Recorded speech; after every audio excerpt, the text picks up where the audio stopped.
Again, I'm going to combine several questions that have been asked. And Sheriff Jenkins, this was posed to you, so I'll let you come up first. In combining the two questions, what the audience would like you to do is to address what you feel are the greatest accomplishments that you have made as sheriff, and very briefly what your goal would be for the next term if reelected. Accomplishments is serving the citizens. We've had several programs.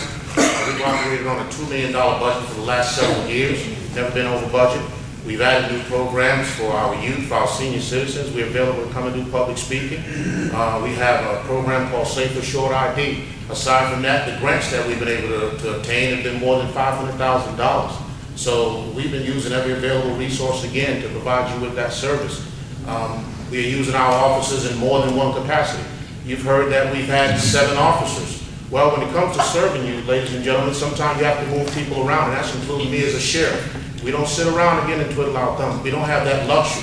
We're here to do a job. So therefore, when you hear about the drug task force and when you hear about other things that we've established, and these are some things that were established through Sheriff Raleigh and Sheriff Tanner, and we honored that because of the benefit out of it. It wasn't so much the money, but it was actually the arrests that were being made. As far as any new ideas, or we unveil plans, and that's going to be classes for our senior citizens. Just recently we had a case that I'm not very proud of. Something happened in our community. So it leads me to believe that we have to have training. If the officers have training, then we have to do the same thing with our citizens. So when it comes to new ideas, as we unveil it, we're going to have what we call a mini academy. And we're going to have certified people come in, such as our attorneys. We're going to have judges come in, and we're going to have them come in. We're going to talk about the law. For instance, maybe someone will have rental property.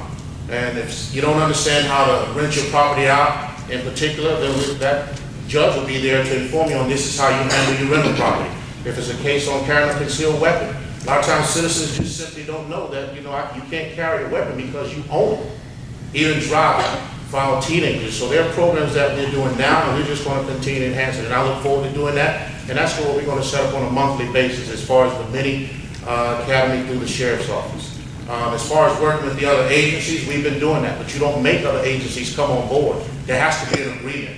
So if there's an agreement, we're going to make that happen. I'm looking forward to serving you again. Thank you.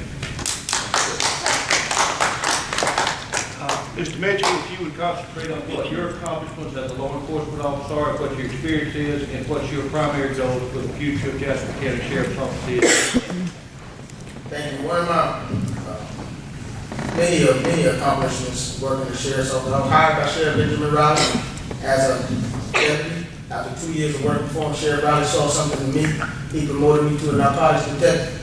I had the privilege of working for Sheriff Jenkins as well as Sam Wood. Sheriff Jenkins was my patrol lieutenant under Sheriff Raleigh, and Sam Wood was my narcotics lieutenant. I worked for both of them, and they both can tell you I'm a hard worker, being a hard worker. There's a lot of cases, federal cases that I've been head of.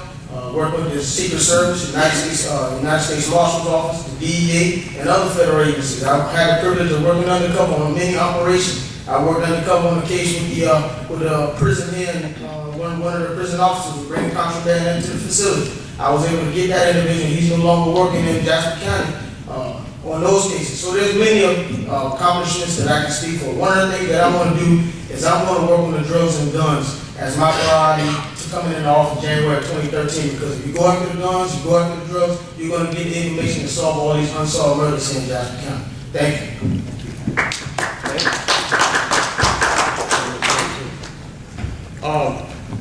For 28 years here in Jasper County, I've had several uniforms I've had to wear, all the way from the patrol deputy all the way to chief deputy.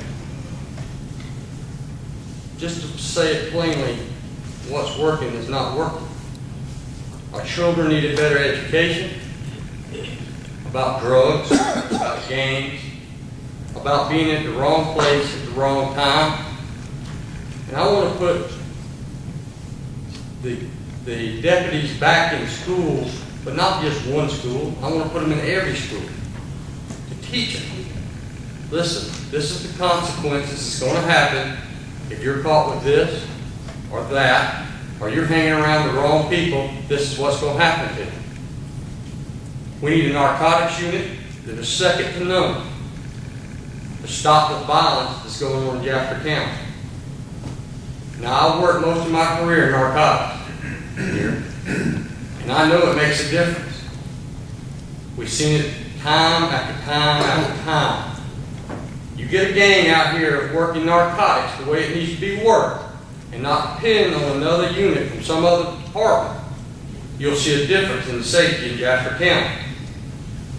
Now, to help the elderly, I want to talk with the Sheriff's Association about getting chips for our elderly with Alzheimer's and our children with autism.